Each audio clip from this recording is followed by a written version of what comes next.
There's no such thing as a perfect camera bag. Different bags suit different situations. That's why we need a range. Like photographers need an excuse to buy more bags. I thought I'd found the perfect small bag when I picked up this, but it wasn't quite as perfect as I hoped. So if you're in the market for camera sling and you want some help choosing, this might be the video for you. So about a year ago, I picked up this. It's the Peter McKinnon and Nomatic 8-litre camera sling. I've already got their larger 25 and 35-litre backpacks, and I really like them, so I thought this might be the perfect companion when I want to travel lighter and not carry everything I own on my back. Maybe take this out for the day when I'm travelling and leave the other stuff in the big bag back in the hotel room. Seemed like a good idea, but a year on, and I've only used this a handful of times. Don't get me wrong, this is a great bag, really well put together, really well thought out. There's a compartment for everything in here.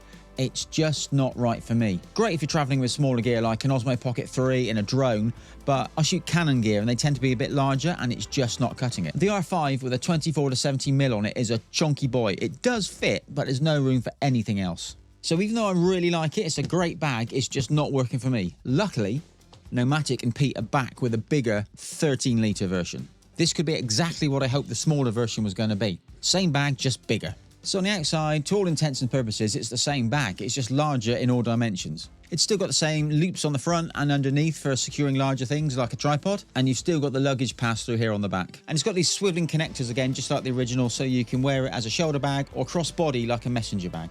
And of course, because you're carrying more weight in a larger bag, the shoulder pad's got a bit more padding to it, nice and soft. That's enough about the outside, let's open it up. You've still got this fold-out section on the inside. There's loads of organisation in this. You've got slots here for memory cards, slightly bigger slots you can put batteries into. On the front of the main bit here, you've got very large pockets, which are great for filters. And then there's a zip-up pocket here for anything you want to zip up. And this whole section which folds out here is quite rigid, so it makes a nice little working area to change your lens, swap over batteries, whatever you need to do on the move. And of course you've still got the elastic one-handed closing thing, so you don't have to struggle with one hand doing the zip all the way back around again. But the big change is the main area. It's a lot larger and it goes down much further. And it's got these nicely designed split dividers, so you can have the vertical divider but also a little shelf here. And that allows you to stack things but still keep them nicely separated. I'm filming this on the R5 at the moment, so let's switch over to the iPhone so we can see if this fits. So the question is, does this fit? This is the R5 with a 15 to 35 2.8 on it at the moment. Not the smallest rig, but let's have a go. Well, yeah, as expected, straight down. It goes in vertically, comfortably, still closes just fine. It'll also go in sideways if I remove one of the dividers. But I don't think that's such a good use of space. So let's go back to the vertical and make as much room to the left and right as I can. Can I add the 70 to 200? Yeah, I won't get a third large lens in though. But there is still plenty of room for batteries. There's definitely room for an Osmo Pocket 3, even with the battery grip on there. That takes up no space, and I could even throw in the Neo if I wanted to. Still closes just fine. And of course, there's still room in there for all the little things like batteries and memory cards. But that's not all. Even with the main compartment full, you still have this on the back. Plenty large enough for a 14-inch laptop, or in my case, iPad Pro.